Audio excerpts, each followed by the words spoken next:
Hi viewers, welcome to our channel. ప్రస్తుతం మనతో పాటు కిరణ్ పోల్దాస్ గారు సీనియర్ జర్నలిస్ట్ ఉన్నారు. వారితో ఒకసారి మాట్లాడదాం. సార్ నమస్కారం సార్. హాయ్ నమస్తే. సార్, చిరంజీవి గారి గురించి గత కొంతకాలంగా కూడా మనం ఎన్నో రూమర్స్ స్ప్రెడ్ అవ్వడం మనం చూస్తాం. ఆయన బీజేపీలో చేరబోతున్నారని, రాజ్యసభ సభ్యునిగా ఆయనకి పదవి ఇవ్వబోతున్నారని చెప్పేసి, గవర్నర్‌గా ఇవ్వబోతున్నారని చెప్పేసి, జనసేన అధికారంలోకి వచ్చింది. ఈయన రాజకీయ పరంగా ఫుల్ యాక్టివ్‌లో ఉంటారని చెప్పేసి ఇటువంటి రూమర్స్ అన్నీ కూడా స్ప్రెడ్ అవ్వడం చూసాం. దానికి ఆయన ఎప్పుడు కూడా క్లారిటీ ఇచ్చే ప్రయత్నం చేయలేదు. కాకపోతే మొన్న ఒక ఈవెంట్‌లో ఆయన చెప్పారు, హ్మ్. ఇటువంటి రూమర్స్ చాలా వచ్చాయి నా మీద. కాకపోతే నేను రాజకీయ పరంగా ఎటువంటి యాక్టివ్‌గా ఉండను. రాజకీయాల్లో ఎటువంటి పార్టీలో చేరబోవట్లేదు. ఏ రాజకీయ పదవి తీసుకోబోవట్లేదు. కాకపోతే ప్రజాసేవ అనేది ఉంటుంది అని చెప్పేసి చెప్పడం చూస్తాం.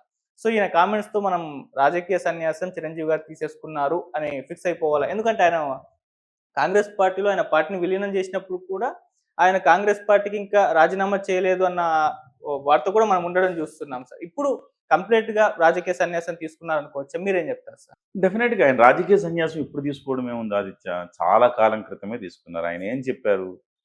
ఇది రొచ్చు రాజకీయం అంటే రొచ్చు. ఒకళ్ళని అనాలి, అనిపించుకోవాలి. ఇది నాకు సరిపడదని నాకు అర్థమైంది. రాజకీయాల్లో నేను సరిపడిన వ్యక్తిని కాను. కాబట్టి రాజకీయాల జోలికి నేను వెళ్ళను అని ఆయన గతంలో చాలా సందర్భాల్లో చెప్పారు. బహుశా అది ఆయన సినిమాల్లోకి రీ ఎంట్రీ ఇచ్చేటప్పుడు కూడా చెప్పాడు. ఇది కదా మన జనం, ఇది కదా మన సినిమా, ఇది కదా మన ఆనందం అని ఏదో కొన్ని రిథమెటిక్ డైలాగులు వేశాడు. అవును. సో, అప్పుడు కూడా ఆయన చెప్పారు, రాజకీయాలకు నేను దూరమే అని చెప్పి. ఏనాడు మళ్ళీ రాజకీయాల్లోకి వస్తారని ఆయన చెప్పలేదు. సో, 'గాడ్ ఫాదర్‌లో' కూడా చివరికి ఒక డైలాగ్ పెట్టాడు. రాజకీయాలు నేను వదిలేసిన రాజకీయం నన్నొదలలేదు అని. నిజంగా ఆయన వదిలేసాడు రాజకీయాలని. ఎప్పుడో వదిలేసాడు. కానీ రాజకీయాలు ఆయన్నొదలలా. ప్రతి అంశానికి రాజకీయాన్ని ముడిపెట్టి మాట్లాడుకోవటం అనేది మనకు అలవాటుగా మారింది. మనం ఇన్ ద సెన్స్ ప్రజలు, మీడియా, సో ఇట్లా. సో రాజకీయ నాయకులు, ఎస్పెషల్లీ రాజకీయ నాయకులు, మీడియా.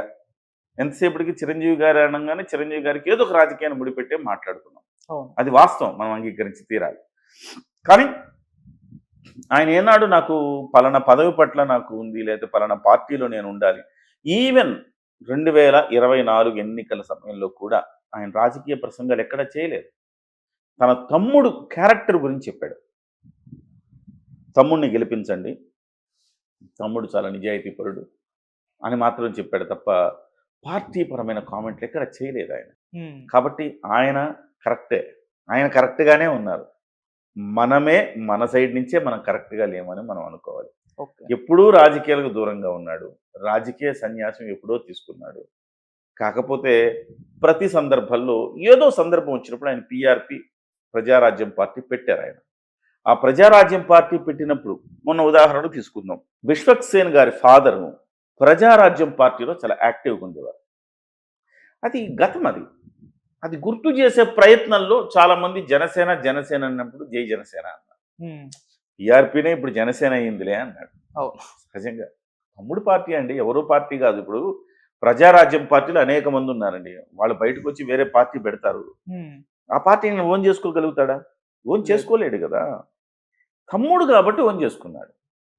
తమ్ముడు కాబట్టి ఎందుకు ఓన్ చేసుకున్నాడు? తమ్ముడు కూడా అన్నయ్య కాకుండా మన అన్నయ్య లేకుండా నేను ఎక్కడున్నాను అంటాడు కదా తమ్ముడు కూడా. 21 సీట్లు విజయం సాధించిన తర్వాత తీసుకెళ్లి అన్న పాదాల చెంత విజయాన్ని పెట్టాడు కదా. అంటే అన్నదమ్ముల మధ్య ఆ అనుబంధం ఉన్నది. అన్నని తమ్ముడు ఓన్ చేసుకుంటాడు, తమ్ముడిని అన్న ఓన్ చేసుకుంటారు. పెద్ద సమస్య కాదు అది. సో కాబట్టి దాన్ని చిలువలు పలువులు చేసి మనమే మాట్లాడుకున్నాం. మనం అంటే ఇన్ ద సెన్స్ మనం పాజిటివ్గానే మాట్లాడుకుండొచ్చు. మనలాంటి నేను చేసిన చోట రెడ్డి ఇలాంటి మనం మంచిగానే మనం మాట్లాడవచ్చు. కానీ చాలా ఛానళ్లలో నెగిటివ్గా ట్రోల్ అయ్యారు. ఆయన మళ్ళీ రాజకీయాల్లోకి వచ్చి ఈసారి బీజేపీలో విలీనం చేస్తాడా జనసేనని, ఇట్లాంటి చౌకబారు విమర్శలంతా చేశాను. అయితే నేనేమంటున్నానంటే ఆయనకి నేను రాను మొర్రో నాకు రాజకీయాలంటే సరిపడం మొర్రో అంటుంటే, నేను రాజకీయాల్లో వస్తున్నాడు ఆయన, అదవుతున్నాడు ఇదవుతున్నాడు, కేంద్ర మంత్రి అవుతాడు, రాజ్యసభ తీసుకొని బీజేపీ ఒక అస్త్రంగా వాడుతోంది, ఇవన్నీ మనం ఆడుకోవడమే. అయితే అయితే ఇప్పుడు ఆయన వాటన్నిటికీ సమాధానం చెప్పాల్సిన పరిస్థితి మనం క్రియేట్ చేసాం. ఈ జన్మంతా నేను రాజకీయాల దూరం అన్నాడు. ఇక ఏం చెప్పాలో అర్థం కాక ఆయనకి చికాకు వచ్చి ఈ జన్మంతా రాజకీయాల దూరం అన్నాడు. అంటే అంత విసుగు చెందాడు మనిషి. అలాగ చిరాకు పెట్టేలాగా ఈ రాజకీయ నాయకులు కానివ్వండి, మీడియా కానీ వ్యవహరించిందని మనం చెప్పుకోవచ్చు. సో ఆయన ఈ జన్మంతా నేను రాజకీయాల్లోకి రాను, నేను చేయాల్సింది ఏదో రాజకీయపరమైన సేవా కార్యక్రమాలు తమ్ముడు చేస్తున్నాడు, ఆయన ద్వారా కొనసాగుతాను, నేనైతే రాజకీయాల్లోకి రాను అని క్లారిటీ ఇచ్చేశాడు. క్లారిటీ మరొక్కసారి ఇచ్చారని చెప్తాను నేను. క్లారిటీ ఇచ్చారు ఇప్పుడని కాదు, క్లారిటీ మరొక్కసారి మళ్ళీ మళ్ళీ మళ్ళీ మళ్ళీ ఇస్తూనే ఉన్నారు, మళ్ళీ ఇంకోసారి ఇచ్చారు క్లారిటీ. సో ఆయన రాజకీయాల్లోకి రాడు. ఇక దానికి ఇంకా మనము రాజ్యసభ తీసుకుంటాడా, కేంద్ర మంత్రి అవుతాడా, వీటన్నిటికీ చెక్కే కదా, రాడు. మరి ఆయన గవర్నర్ అవుతాడేమో, రాష్ట్రపతి అవుతాడేమో, ఇలాంటివి ఉండేవి రాజకీయాలకు సంబంధం లేనివిగా.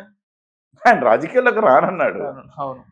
కానీ రేపు పొద్దున ఆయన ఉపరాష్ట్రపతి చేయాలనో రాష్ట్రపతి చేయాలనో బీజేపీ అనుకుని ఆయన ఉపరాష్ట్రపతి రాష్ట్రపతి చేస్తారని బాధ్యతలు తీసుకున్నాడు అనుకోండి, ఉపరాష్ట్రపతి బాధ్యత రాష్ట్రపతి బాధ్యత తీసుకున్నాడు అనుకుందాం ఉదాహరణ.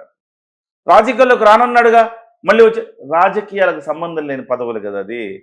ఉపరాష్ట్రపతి, గవర్నర్, ఉపరాష్ట్రపతి, రాష్ట్రపతి పదవులు రాజకీయాలకు సంబంధం లేని పదవులు. మరి అటువంటిప్పుడు అవి తీసుకున్నా మనం ఆశ్చర్యపోక్కర్లేదు. ఇక్కడ ఒక చిన్న పాయింట్ మనం నోట్ చేసుకోవాలి. రాజకీయాలకు దూరం అన్నారే కానీ రాజకీయేతర పదవులు ఏమన్నా వస్తే తీసుకునే అవకాశం ఉంది.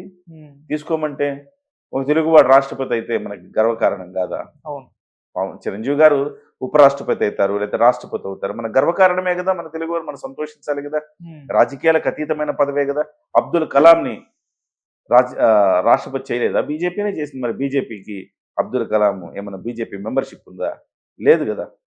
అలాగే చిరంజీవి గారు కాంగ్రెస్ పార్టీ సభ్యత్వానికి రాజీనామా చేయలేదు. ఇంకా ఏముంది, సభ్యత్వానికి రిజైన్ చేస్తే ఏంటి, చేయకపోతే ఏంటి. ఇప్పుడు ఆయన రాజకీయాల్లో లేనురా బాబు, నేను రాజకీయాలు నాకు వద్దంటే ఇంకా ఆయన రాజకీయాల్లో కాంగ్రెస్ పార్టీ ఏముంటుంది, మావాడే ఇంకా ప్రాథమిక సభ్యత్వానికి రాజీనామా చేయలేదు.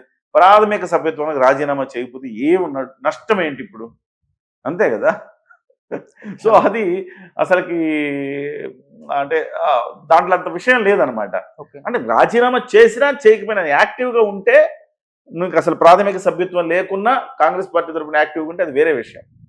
సో ప్రాథమిక సభ్యత్వానికి రాజీనామా చేయడం చేయకపోవడం అనేది ఎప్పుడు ఉత్పన్నమైందంటే ఆదిత్య సార్, నువ్వు ఇంకో పార్టీలోకి వెళుతున్నప్పుడు కాంగ్రెస్ పార్టీ ప్రాథమిక సభ్యత్వానికి రాజీనామా చేయకుండా ఇంకో పార్టీలు ఎలా చేరతావు అనే ప్రశ్న ఉత్పన్నమైంది. అసలు నేను రాజకీయాలకే నేను దూరం రా బాబు అంటే అసలుకి ఇంకా ప్రాథమిక సభ్యత్వం మ్యాటర్ ఎక్కడుంది ఇంకా. కాబట్టి సో ఆయన కరెక్ట్గానే చెప్పాడు. మళ్ళీ మళ్ళీ మళ్ళీ మళ్ళీ మళ్ళీ ఇంకొకసారి క్లారిటీ ఇచ్చాడు, నేను రాజకీయాల్లోకి రాను అని చెప్పాడు. ఈ విమర్శకులు ఆయన చెప్పిన దాన్ని తీసుకొని చిలువలు పలువులు చేసి జనసేన పార్టీ కంటించి పవన్ కళ్యాణ్ గారిని ఏమీ అనలేక, పవన్ కళ్యాణ్ గారిని ఏమన్నా అన్నారనుకోండి, మండింది అనుకోండి, చెప్పుతో కొడతా అంటాడు. కథలు అన్నాడు కదా. సో ఆయనకు మామూలుగా ఉండదు కథ. అందుకోసం పవన్ కళ్యాణ్ గారిని అనలేక ఇండైరెక్ట్ గా చిరంజీవి గారిని అని, చిరంజీవి గారి ద్వారా పవన్ కళ్యాణ్ని జనసేన పార్టీని ఏదో బ్యాడ్ చేద్దామని ఒక వ్యూహాత్మకంగా చిరంజీవి గారిని టార్గెట్ చేశారు. వ్యూహాత్మకంగా టార్గెట్ చేశారు. ఆయన ఏం మాట్లాడినా అందులోని అంశాలు తీసుకుని ట్రోల్ చేస్తున్నారు. రాజకీయాలు జై జనసేన అంతటి తప్ప ఏంటి నాకు అర్థం కాదు. జై జనసేన అన్నాడు, తమ్ముడు పార్టీ ఆయన, నీకు నాకు లేనంత అవోన్ నువ్వు చేసుకునేంత అర్హత హక్కు ఆయనకున్నాయే. ఆయన జై జనసేన అనగా జై కాంగ్రెస్ అంటాడా, జై బీజేపీ అంటాడా కదా. కాబట్టి ఒక క్లారిటీ ఏంటంటే ఈ అంశంతో మరొక్కసారి క్లారిటీ ఏంటంటే ఆయన రాజ్యసభ తీసుకోడు, ఆయన కేంద్ర మంత్రి అవడు, రాజకీయాల్లో ఆయన యాక్టివ్గా ఉండడు, ఏ పార్టీ తరఫున ఆయన ప్రచారం చేయడు, ఏ రకమైన కార్యక్రమాన్ని ఆయన రాజకీయంగా చేయడు. బహుశా ఏదో మంచి కార్యక్రమం చేస్తున్నామండి మీరు రావాలండి అని బీజేపీ పిలిస్తే వెళ్తాడు. చాలా అద్భుతమైన కార్యక్రమం చేస్తున్నామండి, అభివృద్ధి కార్యక్రమం మీరు రావాలండి అంటే కాంగ్రెస్ పిలిస్తే వెళ్తాడు. మనం చూసాం కదా, కాంగ్రెస్ పార్టీ ముఖ్యమంత్రి రేవంత్ రెడ్డి గారు ఆయన ఒక కార్యక్రమంలో పాల్గొన్నారు. అత్యంత గౌరవాన్ని ఇచ్చారు రేవంత్ రెడ్డి గారు. సో ఆ రిబ్బన్ కట్ చేస్తున్నప్పుడు ఈయన యాక్చువల్గా రేవంత్ రెడ్డి గారు కట్ చేయాలన్నప్పుడు లేదు మీరు కట్ చేయండి అన్నగారు అని చెప్పేసి చిరంజీవి గారికి కత్తిరించి కట్ చేయించారు. అలాగే చిరంజీవి గారికి దాహం వేసిందంటే వెంటనే వాటర్ బాటిల్ తీసి మూత తీసి మరీ ఇచ్చారు రేవంత్ రెడ్డి గారు. ముఖ్యమంత్రి కదా ఆయన, వయసులో చిన్నోడై ఉండొచ్చు కానీ పదవిలో ముఖ్యమంత్రి, రాష్ట్రానికి ముఖ్యమంత్రి. అంత గౌరవ భావం ఆయన ఇచ్చాడు. మరి ఆయన బీజేపీ ఆయన అయితే ఎంత గౌరవ భావం రేవంత్ రెడ్డి గారు ఇస్తారా? పోనీ ఆయన కాంగ్రెస్ పార్టీ ప్రాథమిక సభ్యత్వం ఉందంటే మోదీ గారు ఇంత ఆప్యాయంగా మాట్లాడతారు ఆయనతోటి. సో ఆయనకి రాజకీయాలకు అతీతంగా అందరి వాడుగా చిరంజీవి గారు ఉన్నారు అనుకోవాలి. Okay. ఏ సమాజానికి ఉపయోగపడే ఏ కార్యక్రమం ఏ పార్టీ ఏ ప్రభుత్వం చేసినా చిరంజీవి గారి మద్దతు ఉంటుంది. రైట్. ఇప్పుడు మోదీ గారు జాతీయ స్థాయిలో ఒక సదస్సు పెడతా ఉన్నారు. జాతీయ స్థాయిలో ఒక సమ్మిట్ ఏంటది wave waves. World audio visual summit entertainment summit అని పెడుతున్నారు. దానికి బ్రాండ్ అంబాసిడర్గా ఉండమన్నారు. ఎస్, సంతోషంగా అంగీకరిస్తారు. పోలీసులు పిలిచి డ్రగ్స్ వ్యతిరేకంగా ఒక కార్యక్రమం చేస్తాం సార్, మీరు రావాలి సార్. ఎస్, నేను వస్తా అంటాడు. సో సమాజానికి ఉపయోగపడే ఏ కార్యక్రమాన్ని పార్టీలకు ప్రభుత్వాలకు అతీతంగా చేయడానికి ముందుకొస్తాడే తప్ప రాజకీయాల్లో రాడు రాబోడు అనేది మరొక్కసారి క్లియర్గా ఆయన చెప్పడం జరిగింది. ఇక మనం ఆయన రాజకీయాల గురించి మాట్లాడుకోవడం అనవసరం. కానీ ఇంకొక చిన్న క్లారిటీ అయితే ఇంతకుముందే మీకు ఇచ్చా. గవర్నరు, ఉపరాష్ట్రపతి, రాష్ట్రపతి పదవులు రాజకీయాలకు సంబంధం లేని పదవులు. అలాంటివి ఇస్తే తీసుకున్నా మనం ఆశ్చర్యపోక్కర్లేదు.